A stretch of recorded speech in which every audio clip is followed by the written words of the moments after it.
Bom, pessoal, aqui algumas considerações então, sobre essa questão do parâmetro de não centralidade do modelo. Né? Só ali do exemplo anterior, ali, né, da rede GNSS, rapidamente, o fator de variância posterior deu 4, tá? Não passou no teste, né, aqui quadrado. Então, na verdade, ali eu piorei os sigmas das observações em 2 vezes, né? A raiz do sigma posterior ali de 4. E mesmo assim a gente teve aqueles resultados ali, né, com aqueles vetores na precisão de 2 milímetros, né? Então, na verdade, os resultados iniciais do GNSS estavam ainda 2 vezes melhores, né? E aqueles valores de confiabilidade externa também ficariam ali 2 vezes melhores, né? Era de 6 a 12, né? E então ficariam ali de 3 a 6 milímetros, né? Com os dados originais, enfim. Mas nesse caso a gente escalonou pelo fator de variância posterior ali, né? A gente piorou em 2 vezes o desvio padrão das observações. Bom, aqui sobre essa questão do poder do teste, do parâmetro de não centralidade, então eu achei aqui algumas figuras legais, né, na internet. Curiosamente, aí no departamento de psicologia, né, da Universidade de Illinois, com esse professor Joel Schneider, nesse, nesse weblink em específico aqui, né, ele comenta aqui algumas questões sobre o poder do teste com animações, né, e então fica legal de ver. Na primeira delas aqui, então, o que afeta o poder do teste, né? E aí, claro, então, o larger effect size, né? Então, no nosso caso em específico do data snooping, quanto maior for a magnitude do outlier que a gente quer identificar, né? Maior vai ser o poder do teste correspondente. Lembrando, na prática a gente não sabe quanto que vale essa magnitude, né? Mas enfim, quanto maior for a magnitude, maior o poder do teste correspondente, né? E vice-versa, né? Então, se eu quero aumentar a magnitude, se eu quero aumentar o poder do teste, eu posso aumentar a magnitude do outlier considerado, né? Se eu quero aumentar a magnitude do outlier, né, detectado, eu posso aumentar o poder do teste, assim, e vice-versa, né? Então eles são aí diretamente proporcionais, tá? Que é o que essa figurinha está mostrando, né? Então lembrando, né, maior a magnitude, maior o parâmetro de não centralidade do modelo correspondente, né? Porque o parâmetro de não centralidade do modelo, né, ele depende do nabla aí, né? E vice-versa, né? Então aqui a gente pode pensar a hipótese nula fixa, né? O nível da significância fixo, tá? Então aqui a região de aceitação, né? Ou não rejeição, né? E a região de rejeição da hipótese nula definidas. E aí quanto maior for o parâmetro de não centralidade, então quanto maior for a separação entre as hipóteses, quanto maior a magnitude do outlier na BLAI, maior o poder do teste correspondente, que é essa área em vermelho aqui, né? Sobre a curva da hipótese alternativa, tá? Essa área em rosa, né? Ela está sempre aqui à esquerda do valor crítico é a área do erro tipo 2, né? Então a probabilidade do falso negativo, né? Que vale 1 menos o power, né? 1 menos o poder do teste. E de maneira análoga, né, que é a área do nível de significância, que é a área do nível de confiança. Bom, outra maneira é aumentando o alfa, né? Então aumentando a taxa de falsos positivos, aumentando o valor crítico, reduzindo, desculpa, o valor crítico de teste. Então aqui no caso a gente está reduzindo o alfa, aumentando o valor crítico, agora aqui ó, a gente está aumentando o alfa, né, ou seja, reduzindo o valor crítico, reduzindo a região de não rejeição da hipótese nula, consequentemente a gente está aumentando o poder do teste. Tá? Então, essa é uma maneira, né? Se a gente aumenta a taxa de falsos positivos, a gente diminui a taxa de falsos negativos, porque a gente está excluindo mais. Consequentemente, a gente aumenta o poder do teste. Tá? Se a gente diminui a taxa de falsos negativos, né, aí a gente aumenta a taxa de falsos. Se a gente diminui, desculpa, a taxa de falsos positivos, aí a gente aumenta a taxa de falsos negativos. Né, a gente está diminuindo o poder do teste. Então, o poder do teste e nível de significância, né, probabilidade de falsos positivos, né, também são diretamente proporcionais. Tá? Então, aumentando o nível de significância, né, reduzindo o valor crítico de teste, eu aumento o poder do teste correspondente. Né? reduzindo o nível de significância, aumentando o valor crítico de teste, eu diminuo o poder do teste ou aumento a probabilidade de falsos negativos. Bom, aquilo que eu comentei dos testes unicaudais vezes bicaudais, né? Então, o teste unicaudal, se está na direção certa, né, ele é mais poderoso que o teste bicaudal, né, então, porque ele vai maximizar ali a probabilidade, né, de correta rejeição da hipótese nula, né, ou seja, o poder do teste, que é o exemplo, né? Bicaudal um poder do teste, unicaudal outro, né? Bicaudal 0,52, unicaudal 0,64. Bom, e claro, né, aumentando o tamanho da amostra, né, a gente aumenta o poder do teste também. Por quê? Porque quanto maior for o tamanho da amostra, né, menor vai ser o desvio padrão, né, dos parâmetros ali, né. Então, aquilo que a gente viu aqui, o desvio padrão da média amostral depende do N, né, do tamanho daquela amostra. Então, claro, então a gente vai achatar aqui as curvas normais, né, na hipótese nula e na hipótese alternativa. Consequentemente, a gente vai reduzir essa região de sobreposição entre elas, né, vai aumentar o poder do teste. Em contrapartida, né, quando a gente diminui o tamanho da amostra, a gente vai alargando aqui, né, a variância ali das distribuições, lembrando que a gente está assumindo a mesma variância para ambas. Consequentemente, a gente aumenta a região de sobreposição entre elas ali e diminui o poder do teste. E aqui é análogo, né?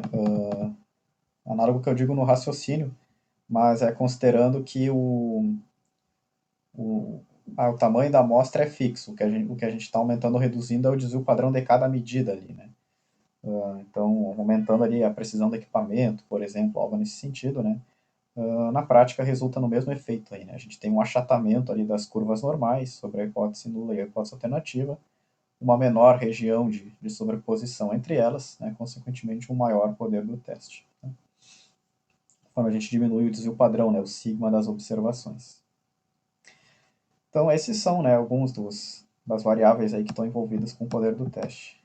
Aí aqui tem um Excel, tá? Um arquivo Excel que eu já baixei para calcular o poder do teste. Então aqui, enfim, alguns parâmetros ali, né?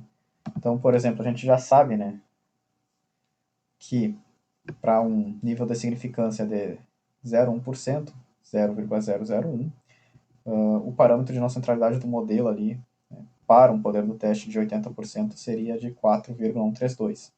Então eu já botei esses parâmetros aqui, né? Então ele pede a média na hipótese nula, né, 0, média na alternativa, o parâmetro de não centralidade na normal, né, 4,132. Desvio padrão, variância unitária em ambos aqui, tá? E aí, para esse nível de significância de 0,001, ele informou aqui, né? Então, o teu poder do teste seria 80%, a tua probabilidade de erro tipo 2 seria 20%, tá? E mostra a figurinha aqui, né? Então, aqui, a nossa hipótese nula para a estatística teste WI, aqui a nossa hipótese alternativa para a estatística teste WI, aqui o valor crítico, né? 3,29, tá? Então, claro, né? O nível de significância é bem pequenininho, né? Praticamente não dá para ver, porque é 0,1%. E o poder do teste de 80%. Né? Então, essa área aqui vale 0,8. Consequentemente, essa área branco vale 0,2, né? Na hipótese alternativa.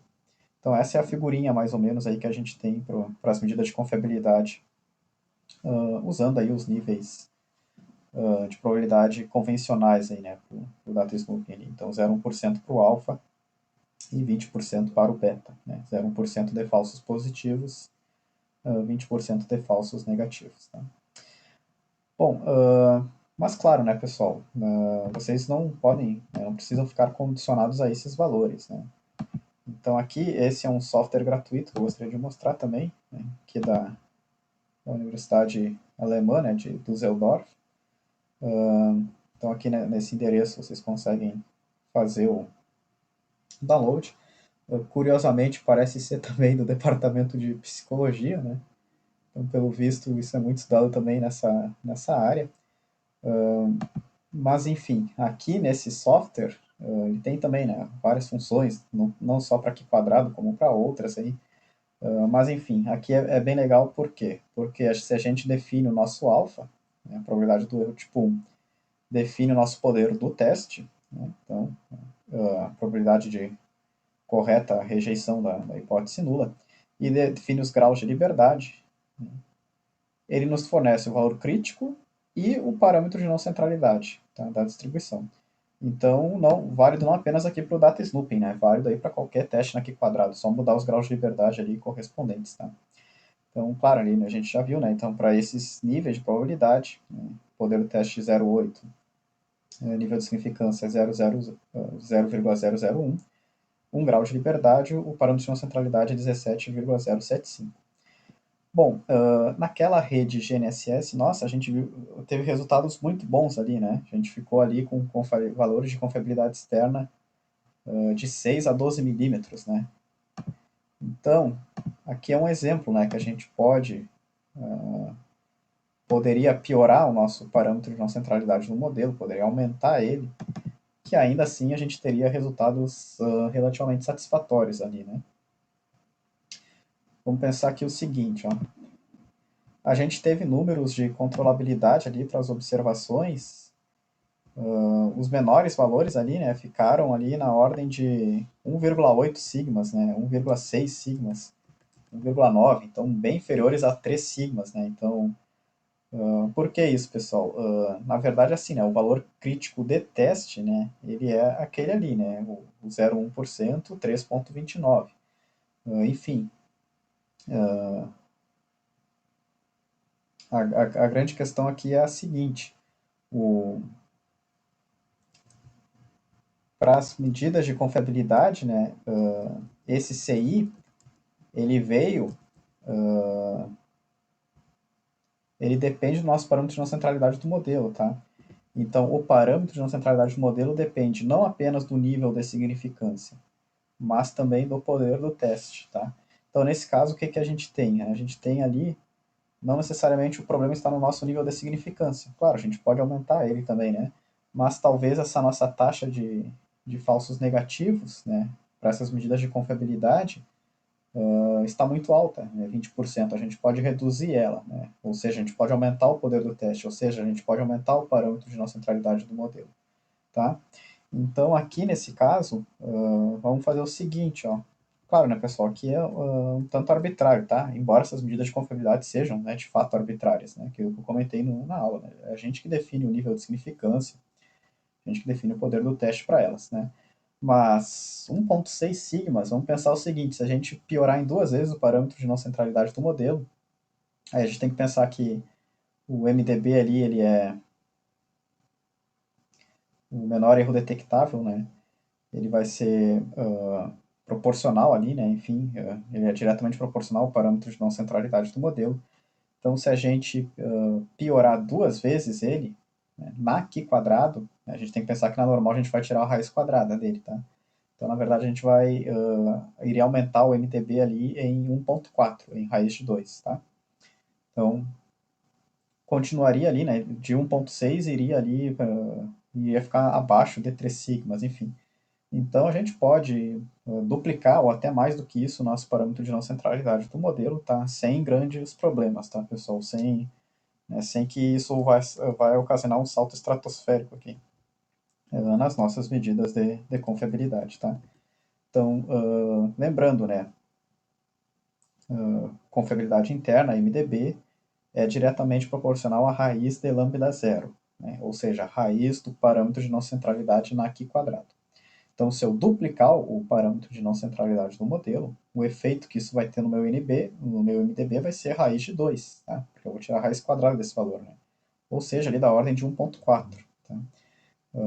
Então, nesse exemplo em específico, né, se eu aumentasse em 1,4 aqui os valores dos meus MDBs, né, os meus números de controlabilidade, né, que é o MDB dividido pelo sigma, o sigma é o mesmo, iria aumentar aí na ordem de 1,4 também, né?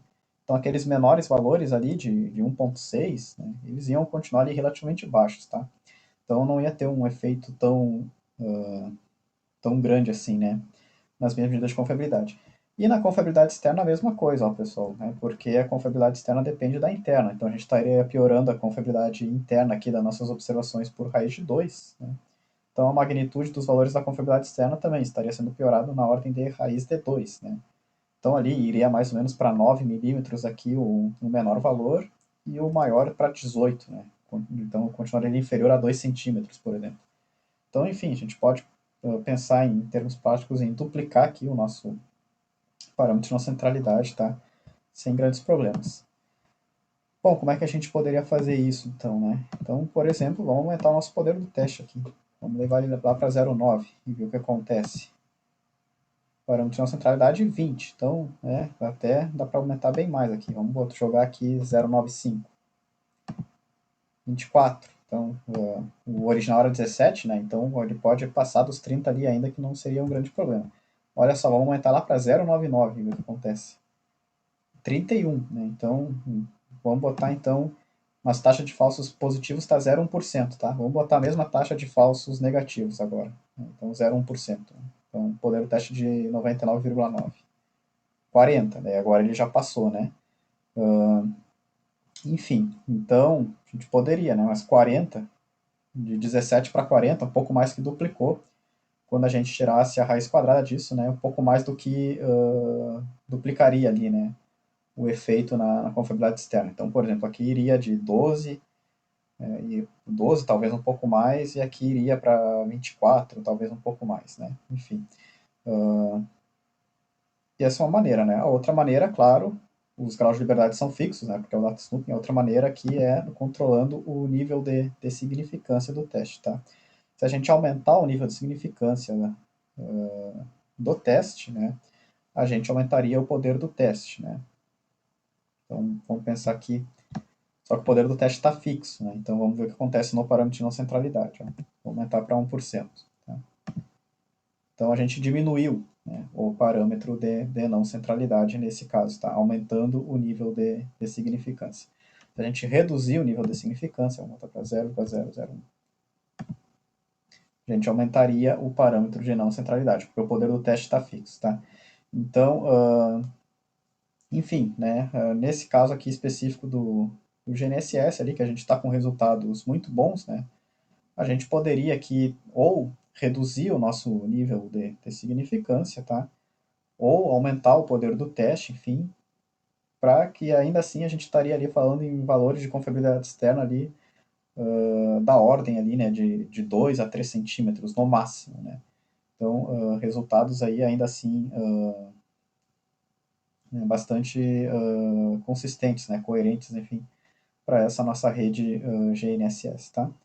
Vamos supor que a gente tenha decidido manter o valor crítico ali, né? Então, manter o nível de significância em 0,01 e deixar o poder do teste ali, vamos até diminuir um pouquinho aqui, 99,5. Aí a gente teria ali mais ou menos a nossa piora, né? O parâmetro de nossa centralidade ali na ordem de 2, né? Ou seja, afetando aqui em raiz de 2, né? Os nossos resultados. Então, aqui de 9 a 25 milímetros, mais ou menos, né? Não, desculpa. 9 a 18 milímetros, ainda assim inferior a 20 milímetros aqui, né? Então, com o nível de significância do data snooping de 0,1%, né? Uma taxa de falsos positivos de 0,1%, e uma taxa de falsos negativos de 0,5% apenas, né? 0,5% apenas, né? Nós teremos aí um parâmetro de não centralidade de 34,4, né? A gente iria ali, em termos práticos, duplicar o nosso parâmetro de não centralidade original de 17 e pouco, extraindo a raiz dele, né? Porque a confiabilidade interna MDB depende de raiz do lambda zero, a gente já está piorando os nossos resultados de confiabilidade ali na ordem de 1,5, mais ou menos, né? 1,4, 1,5, enfim. Então aqui a influência nas coordenadas ficaria ali, né, de 9 milímetros a 18 milímetros, né? Então, ou arredondando de 1 a 2 centímetros, que fosse, né? Então, ainda assim, a nossa rede estaria muito controlada, né? O efeito máximo ali seria da ordem de 2 centímetros apenas nas coordenadas, tá? Então, esse é um exemplo, né? Fica aqui as sugestões aí, né? Do software, aquela planilha Excel também.